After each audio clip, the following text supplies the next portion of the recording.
Okay. Brad Hulke. I'm from Moline, Illinois. I currently work for Pfizer Pharmaceuticals as a professional healthcare representative.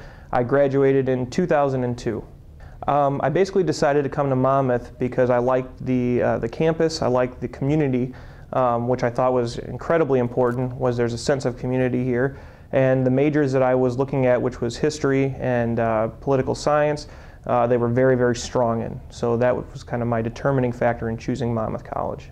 Sure. Well, the one faculty member I would probably bring up is Professor Ira Smolensky, who was my advisor from, I believe, my junior year through senior year.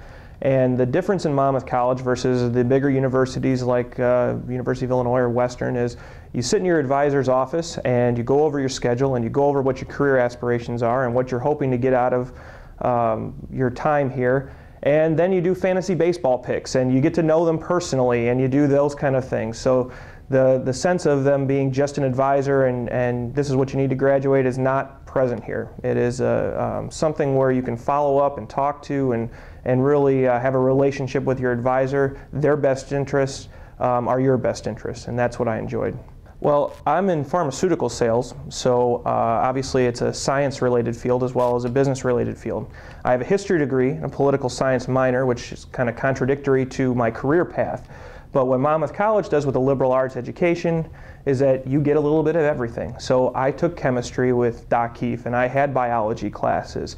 And through those experiences, I gained some basic skill sets that applied to what I do now. With a history degree, as far as business, you know, your ability to learn something, read something, comprehend it, and understand it is huge. So just because you have a history degree or a political science degree, your ability to be marketable is still there because you've had other things that added on to it. So it's a more well-rounded experience. Well, I was an ATO, Alpha Tau Omega, for 2 years. I didn't join until my junior year, and I did because all of my friends were ATOs. And I was talking with my wife on the way down today, and I had 9 groomsmen on my side of our wedding. And my wife had 9 bridesmaids. Of those, 1 was a relative, 1 was a friend from home, and the rest were ATOs. And for her, she was a Pi Phi. 1 was a family member, 1 was a personal friend from home, and the rest were Pi Phis. So it says something about the Greek community here, and again, you know, our friends, it was a Monmouth reunion at our wedding, is what it was. Yes. As an alumni of Monmouth, the word community cannot be stressed enough. We come back here for homecoming. It is a reunion. So you don't have necessarily a class reunion, you do, but everybody comes back for homecoming. It is a truest sense of community and a family that I have yet to experience through friends that have gone to different places.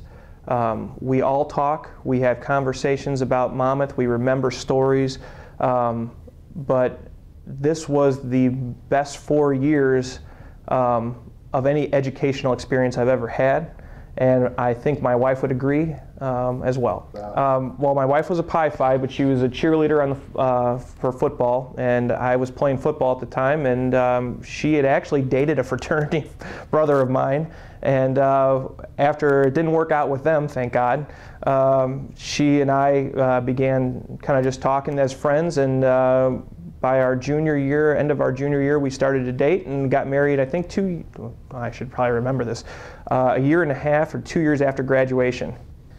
You need to come to the Monmouth campus. If you have not been here, you need to come. The campus is beautiful, it's well set out, everything is within, you know, a short walk, and the seasons change and the campus changes, but it is well worth the trip to come and see Monmouth.